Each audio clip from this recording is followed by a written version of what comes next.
अस्सलामुअलैकुम मेंबर्स, मैं हूं Samra Hashmi, cooking with peace Facebook group की एडमिन। ये है जी माशाल्लाह ईद उल फितर के लिए बनाया था मीठा। ये मैंने चांद रात को बनाकर रख लिया था। ग्रुप में बहुत सी मेंबर्स कह रही थी कि शीर खुरमा बनाना सिखा दें, हमसे ठीक नहीं बन रहा। तो मैंने सोचा कि इस ईद पे यही बना लूँ और साथ में सिखा देती हूँ आपको, ठीक है। तो आधा पैकेट सेवइयाँ 1 खाने के चम्मच देसी घी में भून ली और उसके बाद कुछ नट्स डाले और भून लिए, ठीक है। ये टिप है कि सेवइयाँ जो हैं वो शीर खुरमे में ज़्यादा नहीं डालते।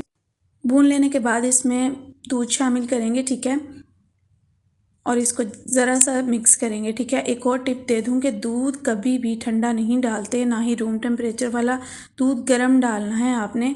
एक चूल्हे पर एक बार उबाल दिलवा लेना है और फिर डालना है, ठीक है। मिक्स करने के बाद इसमें मैंने इलायची के दाने पीस के डाले, चीनी डाली। और ईद उल फितर पे भी जो है ना वो चांद रात को गैस जो है वो अपने टाइम के अकॉर्डिंग ऑफ हो रही थी, ठीक है, होने लगी थी। और बहुत ही हल्की आंच पे ये 5-6 मिनट में माशाल्लाह से बन गया था। इसे मैंने थोड़ी देर ढक दिया, ठीक है। और इसको बहुत ज़्यादा गाढ़ा नहीं करना है। ये देखें मैंने कितना पतला रहने दिया है और माशाल्लाह से ये जो है वो बहुत अच्छा बना था। इसकी टिप यही है, इसको गाढ़ा नहीं आपने करना है, इस स्टेप पे पतला पतला रहने देना है।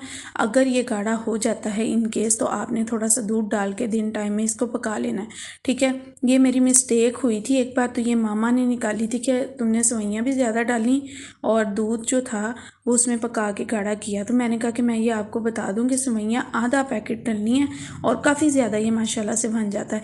नट्स जो हैं वो इसमें भरपूर डालें आप, ठीक है। मैं रेसिपी अपने Facebook group cooking with piece में दे दूँगी। रात 12 बजे का टाइम था।